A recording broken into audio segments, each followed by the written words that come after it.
Hello and welcome back. So we've been discussing a fascinating discussion, and that is, how do you define someone that is righteous, someone that is wicked, and then someone that is the middleman? And we said in the beginning, chapter 1, that the general definition for that, someone that's wicked, is one that has more sins than merits, more bad deeds than good deeds. Someone that's righteous has more merits than sins, and someone that is the middleman has equal. And then we explain over there that that is only for judgment. When a person is called for judgment, then we'll see, are they going to be righteous in judgment, or are they going to be wicked in judgment? And that is what the factors entail. And someone, however, that aroused many questions. Chapter 1, we asked many questions. And then we went on to give a whole explanation of what those things mean in a deeper level, a different definition. And that was what we were doing all these past chapters. Now, until we've reached now chapter 13. Chapter 13, with all of our definitions, we've now come back, and explanations, we've come back to answer the questions that we had in chapter 1, and as well bring more clarity to our discussion. And it starts off with the idea of a Beinoni, the middleman, and that we said in the last chapter, chapter 12, is someone, and this is again the ideal person, who has an emotional struggle. Indeed, he might have flaming emotions toward things that are evil, but nevertheless, he's able to withstand all those desires and temptations from coming into his thought, speech, and action, his mind, mouth, and limbs of his body. So with that, we'll start. Perek Yud Gimel, chapter 13. ובזה יובן לשון מים החז"ל, בינונים זה וזה שופטן. So with this now we'll return to what we actually mentioned in chapter 1, and that is the saying of our sages of blessed memory, that a Beinoni, the middleman, both this one, the evil inclination or the good inclination, and that one, both inclinations, shoftan, are judges for the person. We said over there that the righteous man, his good inclination is a judge inside of him. The wicked man, his evil inclination is a judge inside of him. And the middleman, both the good inclination and the evil inclination are judges inside of him. So now, Pirush, now what does that mean? So first of all, the judges inside are the good inclination, the evil inclination. Dichtiv, as it says in the verse, and this is again brought from that saying of our sages, Ki yamod liyamin evion, loshia mishofti nafsho. It says in Psalms that God will stand on the right, by the right hand of a needy person, to save him from the judges of his soul. So over there it says judges in plural, and the sages learn from that it is referring to the evil and good inclination, and those are the judges within the middleman.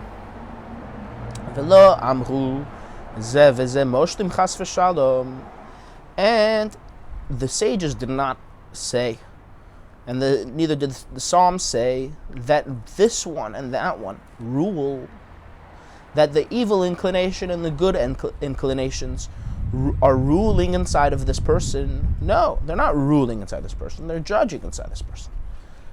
Because ksheyesh eizo shlita b'mshala yetzichacha be'ir ktana afilu lefisha kala nikrachasha b'tasha. Why?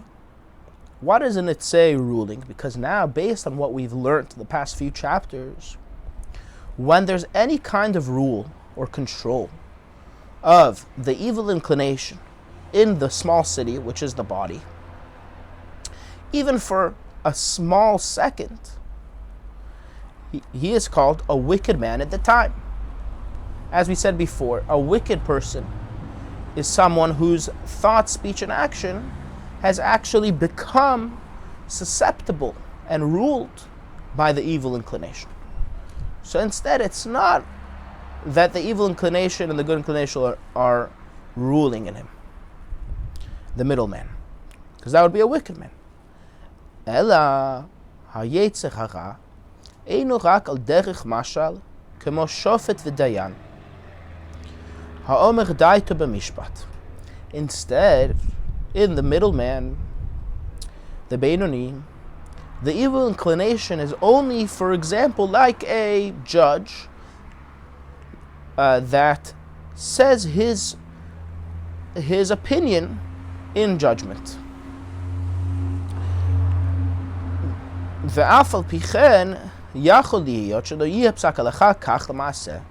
But nevertheless, it could be that the actual outcome in practice is not like the judgment of the evil inclination. So what does it mean that the evil inclination is a judge? It gives an opinion. It says, this is what I think, just like one judge will do in a court.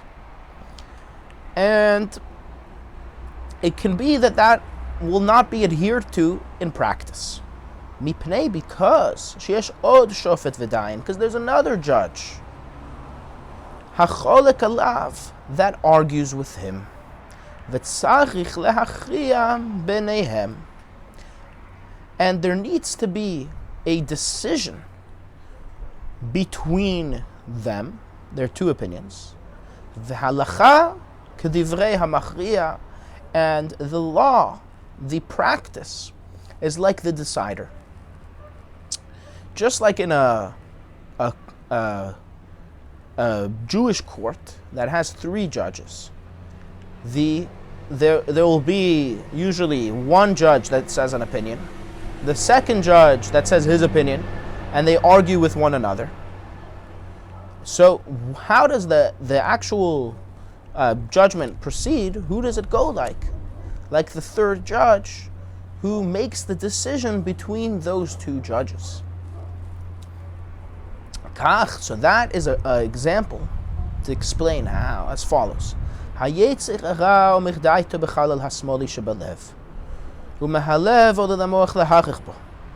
The evil inclination, which are the emotions of the animal soul in the heart, says its opinion in the left side of the heart. And from the heart, it comes up to the mind to think about that thought, that opinion. Umiyad cholek alav hashofet hasheni, shehu hanefesh haelohit shebamoach, hamitpashet bechalal hayemini shebalev, makom mishkan hayetzer tov. And immediately argues with him the second judge, which is the godly soul in the mind, that will come out and have an expression in the right side of the heart, which is the headquarters of the emotions of the godly soul. So there's 2 judges, each one saying its opinion. The evil inclination in the left side of the heart, and the good inclination in the right side of the heart, and that comes from the intellect of the godly soul in the mind. So there's 2 judges. And the practice follows the decider. Okay, who's the decider? Oh, the decider is the Holy One, blessed be He, God, who aids and helps the emotions of the godly soul. And that is a more detailed process of the actual way that the Beinoni overcomes the evil. It's not just that the godly soul always prevails over the animal soul. Actually, not necessarily it has the power to do so. In fact, by itself, it doesn't have the power to do so. Instead, it argues. There are two opinions. The evil inclination, the animal soul, has one opinion, and the godly soul has another opinion. So, who do we follow?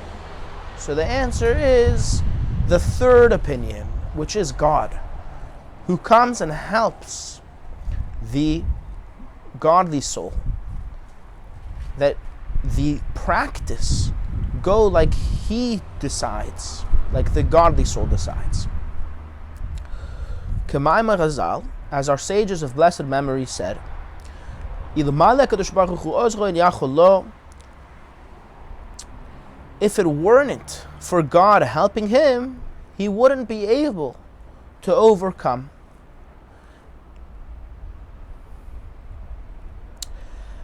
So now,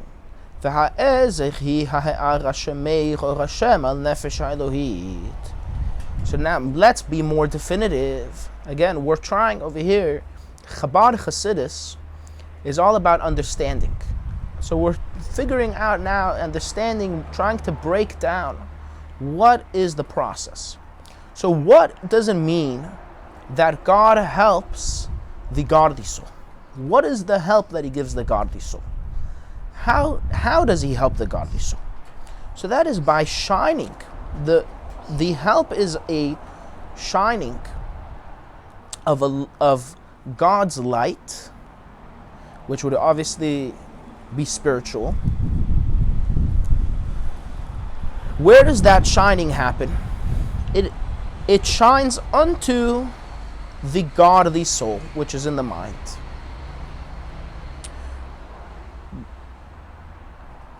And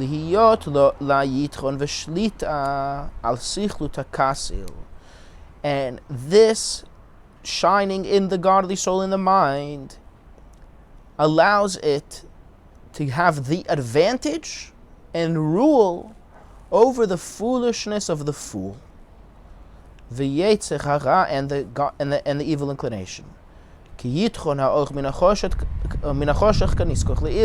Like the advantage of light over darkness, as we mentioned earlier in the last chapter, that the mind always has a natural control over the heart.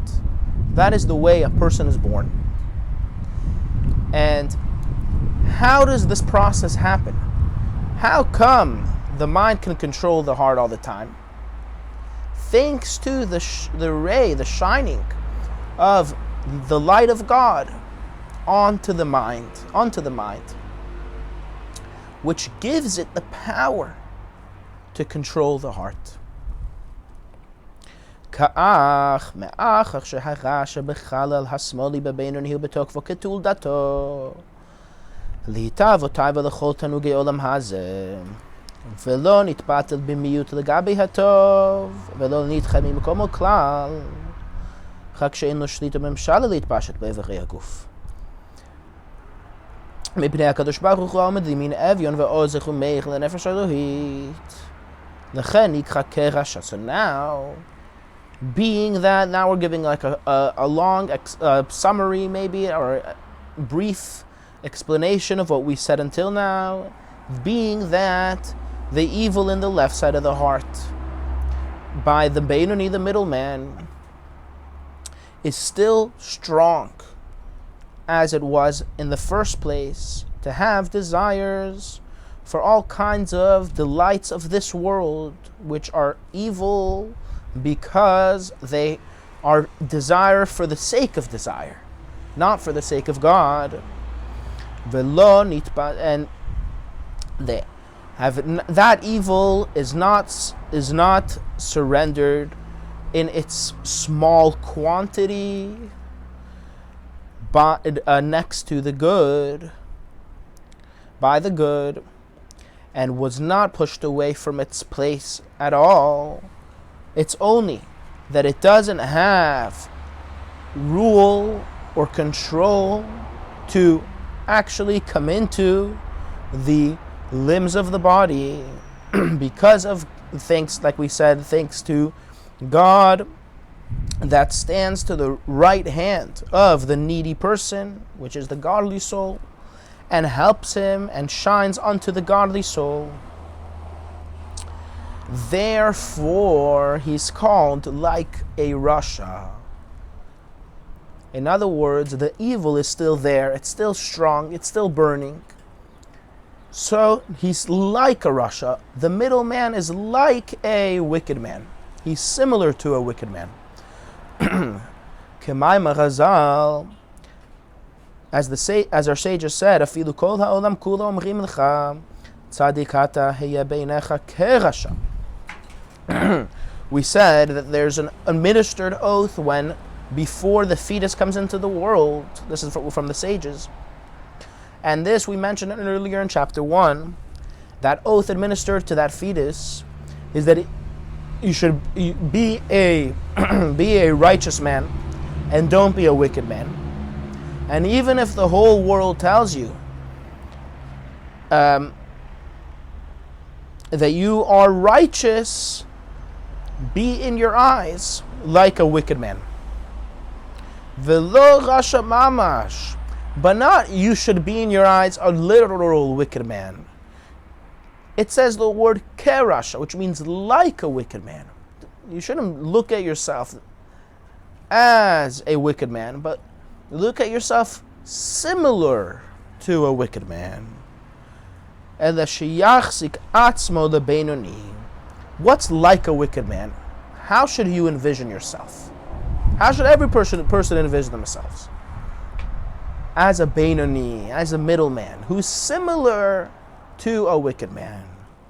Velo lahamin laha'olam she'omrim shehara shebo nitpata legabe hatov, and not believe the world that tells that person that the evil inside of him has become surrendered to the good, Shazu madregat tzaddik, which that is the level of the tzaddik, the righteous man.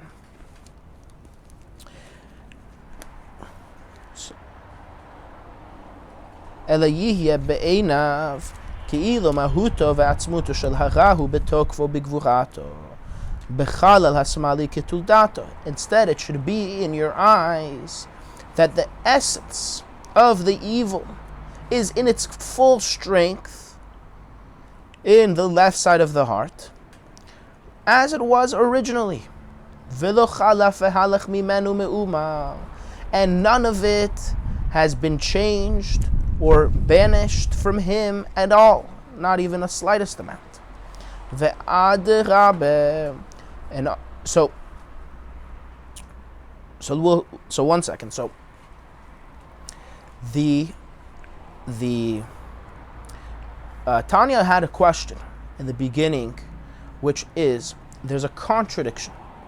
On the one hand, it says, view yourself as a wicked man, and on the other hand, it says, don't view yourself as a wicked man. So that's a clear contradiction. And furthermore, the question is that if someone views themselves wicked, then they'll have a faint of heart, and they won't be able to serve God properly. They won't be able to be happy and joyous. So now, what the answer is that when we say that you should view yourself as a wicked man, if you look closely, it doesn't say a wicked man literally, but it says similar to a wicked man, which is exactly the level of a Beinoni, who is a person that has a burning animal soul in his heart that hasn't been decreased whatsoever. All of the animal soul is there in his heart. It hasn't gone away. And therefore, he's like a wicked man. And obviously, the difference is, like we've said, is that a wicked man allows that evil in his heart to come into his thought, speech, and action, whereas the Beinoni does not. And that is how you should view yourself.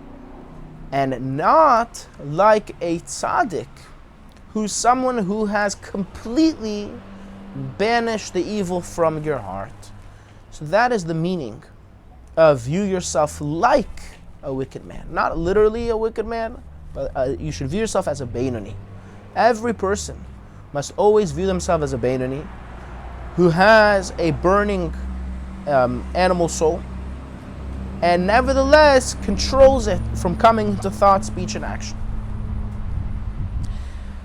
Now, on the contrary, not only has the evil not settled down and not run away, it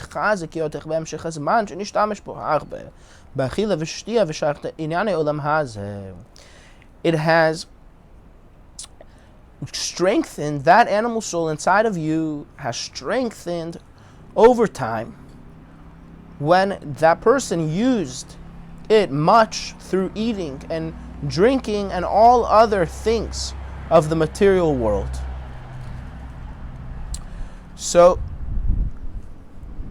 over the years, a person might continue to be a Beinoni and do and say and think completely for the purpose of God. But as the years go on, people use their body. They eat, they drink, and they do materialistic worldly things which cause the animal soul and its desires to increase. As I heard in the name of the famous chassid Rabbi Mendel Futterfass, that you think that when you get older, the animal soul gets weaker. But the truth is that it's not the same. And it's not true. Instead, when a person's old, they're like a old dog without teeth. They're still a dog. They just don't have teeth anymore. So the animal soul strengthens over time. And this is seen in the saying of our sages that the entire world is only existent thanks to the breath of children that study Torah. So Abaye asked Rava, what is of our Torah study? Does Torah study of adults not have any value? So he told him that you can't compare Torah study that has sin to Torah study that doesn't have sin. And it doesn't literally mean sin, but that simply means that an adult, you can have adults that never sinned, but as an adult that gets older, their animal soul gets stronger through just simple use over time. As opposed to children who haven't used their body, their animal soul, for years, much less than adults, they're much more pure, and their animal soul is much weaker.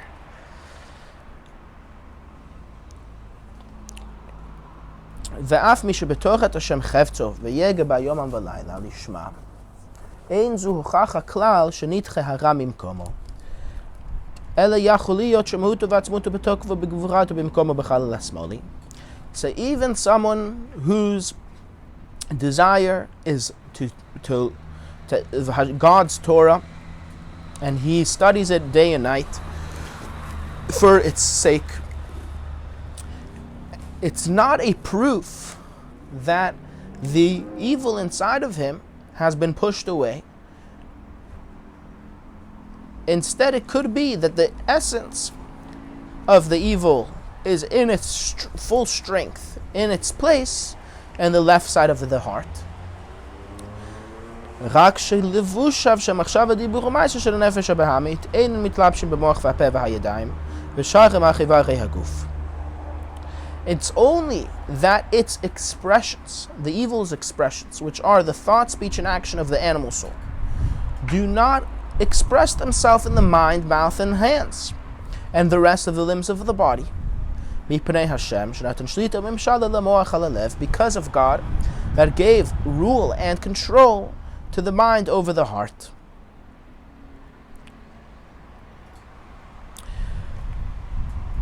So even someone who's constantly learning Torah, and you have people like that they sit and learn Torah 16 hours a day, 17 hours a day. It exists. But even someone who constantly is doing the will of God, constantly learning Torah, and so on, still, it's not a proof that their evil is gone. Because it's just that the evil hasn't come into their thought, speech, and action. But it's very possible that it's still burning in their heart. And on the contrary, it has strengthened, like we said. ולכן,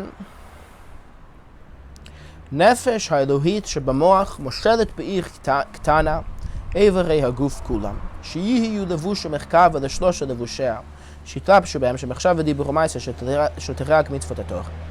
And thanks to the light of God that we said shines in the mind and gives the mind the ability to overcome the heart, because of that, the godly soul in the mind controls the small city, which is all the limbs of the body, that they all be an expression and a chariot to the three expressions. It's three expressions of the godly soul. That all of them should be expressed in the thought, speech, and action of the 613 commandments of the Torah, which we said is the only way the godly soul can express itself. So that's again in regards to the thought, speech, and action. And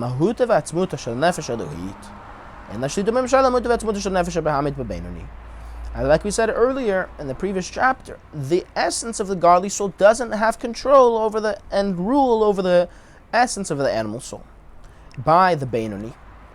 Ki im b'sha'ah, that only once, or only at a specific time.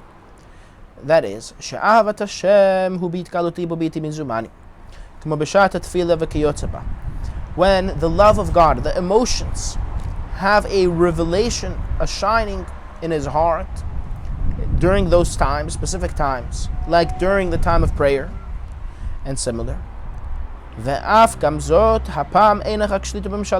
even that's only control and rule temporarily. As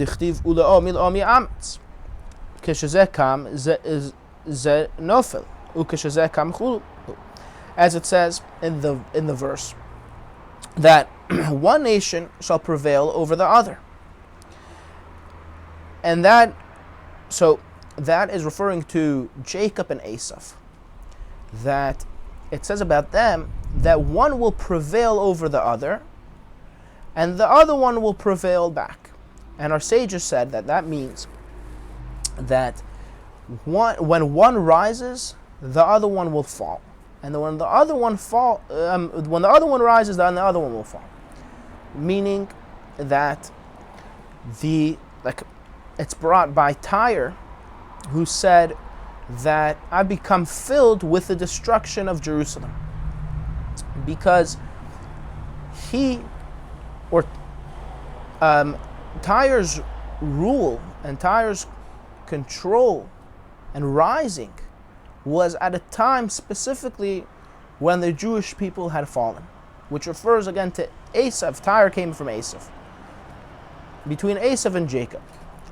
But that means that the rule is only temporary. And that refers to the godly soul and the animal soul. That even though at that specific time, during prayer, the godly soul has complete rule, that's only a temporary rule. שנפש האלוהית מתאמצת ומתגברת על נפש הבהמית במקור הגבורות שהיא בינה. And that time, what happens? The godly soul makes an effort and strengthens itself over the animal soul with the source of stringencies, the source of limitations, if you'd call it, which is bina. What that means is that, like we said before, there's chachma and there's bina. Chachma is the main idea, the light bulb, the general thought, and then bina is breaking down what that thought means.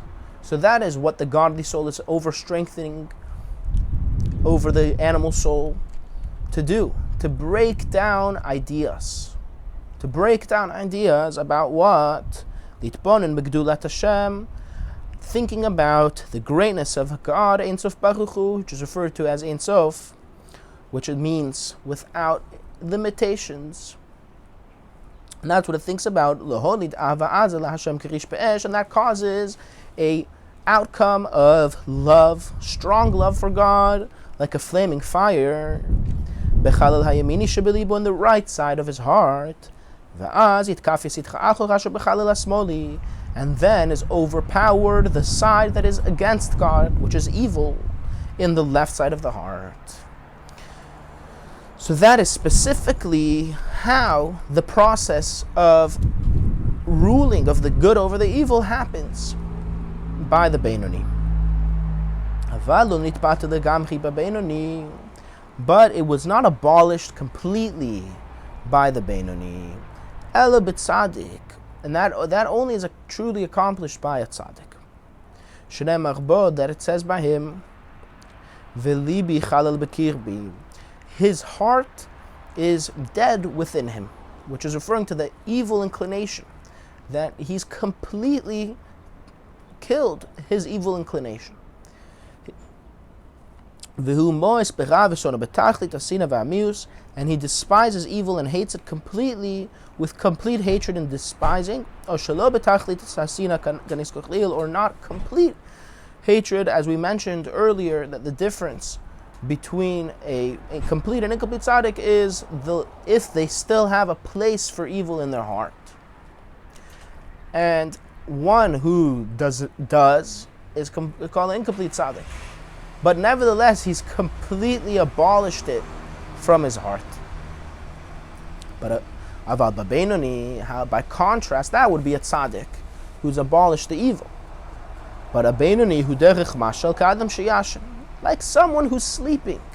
The evil inside of him during the time of prayer, when his godly emotions are overpowering, what is with his evil inside of him? It's like a person sleeping. The evil is sleeping inside of him. So a sleeping person is not dead. You can wake him up. The evil can reawaken from its sleep. So this actually, interestingly enough, expression, we'll get there actually in a second. So, this, so too, the evil in the Beinoni is as if it's sleeping in the left side of the heart. Beshat kriyat Shema v'tfila, in the time of reciting Shema and prayers. Shalibo boer be'ahavat Hashem, at the time his heart is burning with the love of God. And afterward, it can reawaken. So this expression of reawaken, I think, might be a borrowed term. It's the same term used by the laws of kosher, in which you have a possibility of non-kosher food being overpowered or surrendered, I would say, maybe, or nullified is a better word, in a much larger amount of kosher food. And the measure usually is 1 versus 60. So if you have 1 piece of non-kosher steak and 60 pieces of kosher steak in a pot, then the whole pot is kosher, because that 1 piece is nullified. However, it's like the similar over here, someone sleeping. It means it can be reawakened. How can it be reawakened? If a second piece of a non-kosher steak falls into that pot, then it reawakens the original piece of non-kosher, and the whole pot becomes non-kosher. So the same way over here, by the Beinoni, at the time of prayer and love of God, the evil is sleeping, but it can be reawakened after.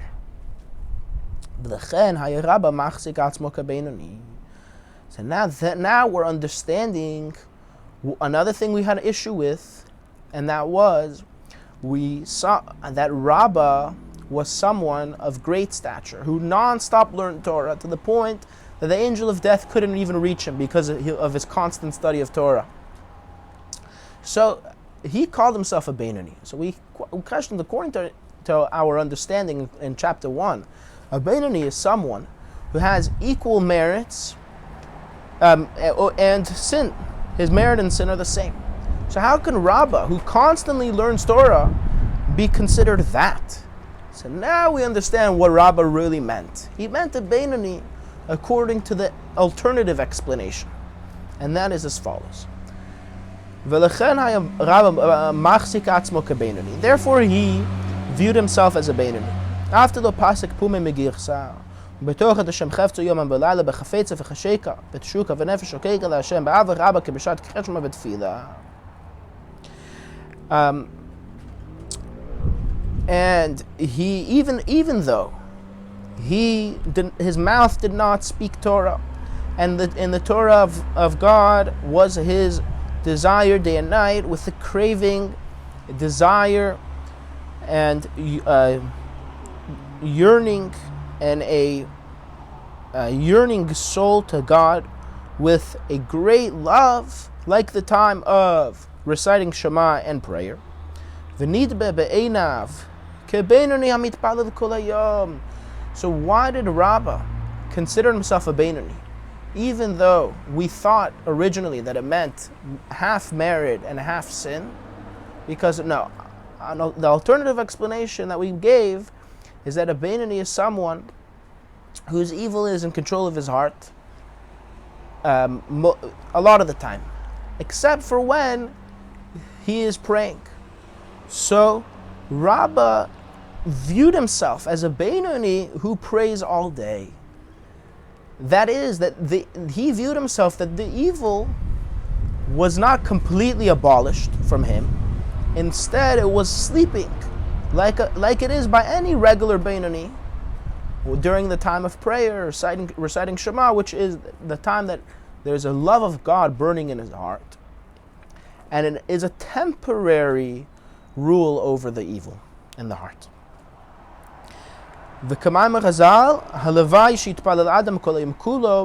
As the sages say, if only a person should pray all day long.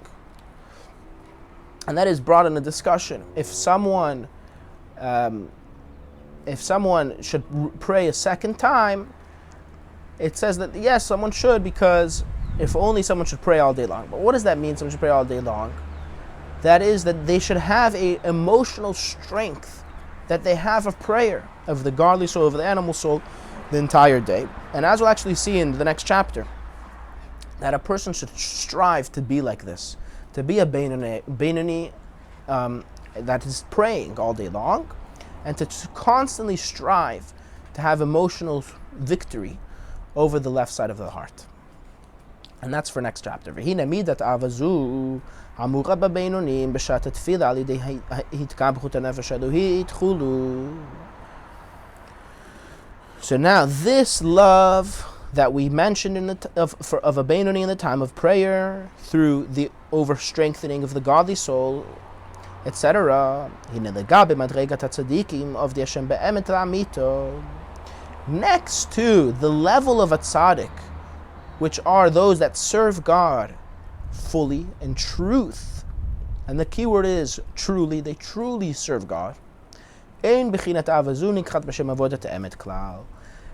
the next to the tzaddik, this service of the Beinoni is not called true service at all, because it goes away and is changed after prayer. Uktiv, and it says, Sfat emet yikun la'ad v'al dergiya lashon shakich. The verse says in Proverbs that a tongue, or not a tongue, language or lips of truth are established firmly forever, whereas a tongue or a language of falsehood are only momentary, and they quickly go away. So you see from there that a Beinoni whose overpowering emotional overpowering is temporary, that is not called true service. That is called false. It's called a false service. ואף על פי כן לגבי מדרגת הבינוניים נקרא עבודת תמה באמת ואמיתו. But that is when it's compared to a tzaddik. But compared to the Beinoni, for his level, where he's holding in life, it is called complete and true service. Completely true. Shelehem ish ish kefi madrigato. For them, ish ish kefi madrigato. Each person individually on the level that he's at. Madrigat Beinonim on the level of the Beinoni.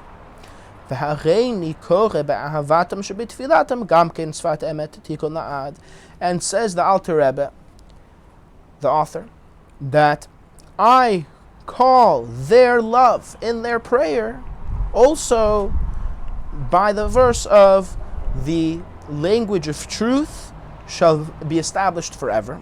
Because for them, it is true on their level.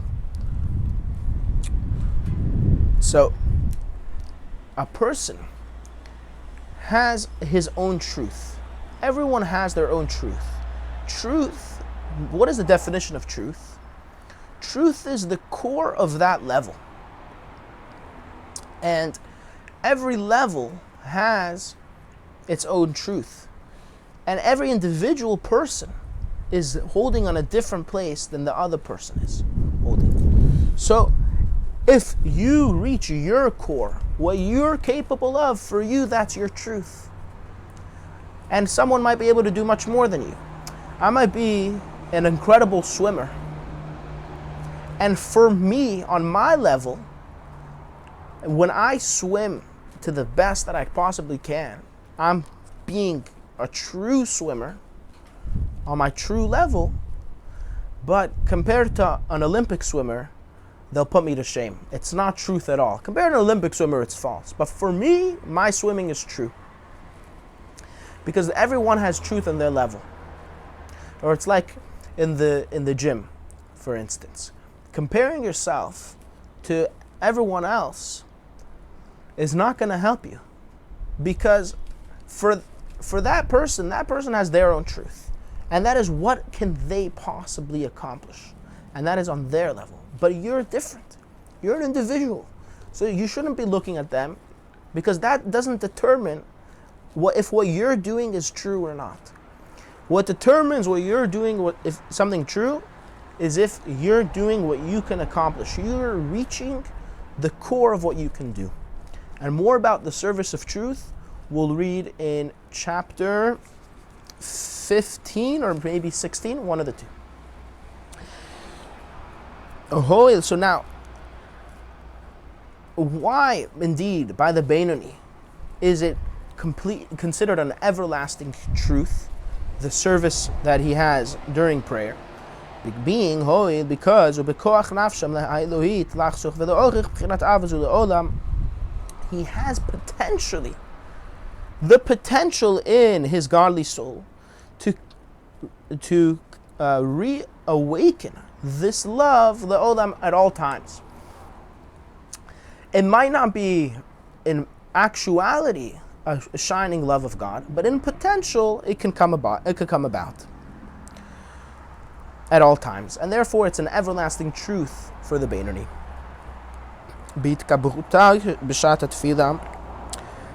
When it overpowers, the godly soul overpowers during the time of prayer, midayom b'yom, on a daily basis. With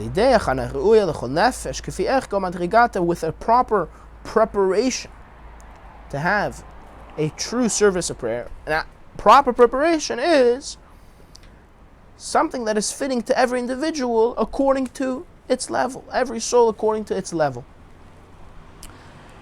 Right? For one person to prepare for an hour is his what's proper for him. And for another person, for him to prepare for a half an hour is what's proper for him. Fine.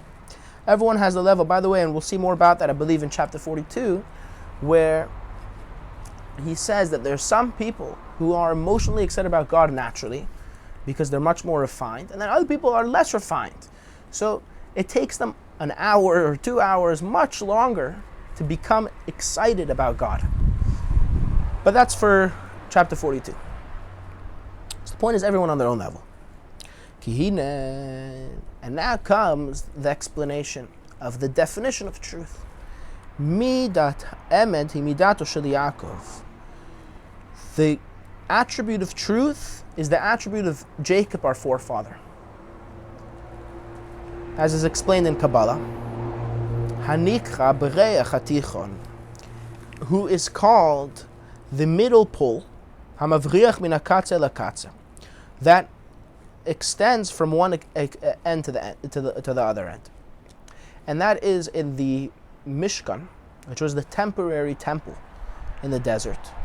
There was the middle pole, which went through every pillar to hold it up, from the one end of the Mishkan, of the temple, to the other end. It went around everything. So it went through everything. So too truth goes through everything. And through is the core, the inside. Truth is the core of everything. That is the definition of truth. And that can be, that truth is in the core of the highest of levels, down to the end of all the levels. And in every level and stage, it extends inside of the middle, the central point, which that is the point of truth. Shela, of it, its truth. And the point of truth is a boundless inheritance. That means, what does that mean? That truth is endless. It has no limitation to the highest of highs. It's everywhere. And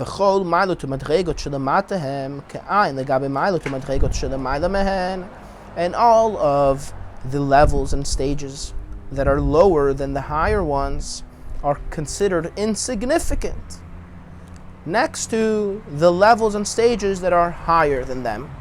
And that means, again, like I was saying earlier, that something that is true for a higher level, something that is true for a lower level is insignificant and false for a higher level. As it's known to those that study Kabbalah, that the heads and the minds, which is the higher level of the lower levels, are lower than the ankles and the feet of the higher levels, mehen, above them. As our sages say, the feet of the angels that are called chayot, which is on a certain level, supersede everything else. And that is basically telling us that it also works in Kabbalah, but the core of something is the truth of it. And what's true for a lower thing is false for a higher thing. Thank you for joining, and we'll see you, B'ezrat Hashem, next chapter.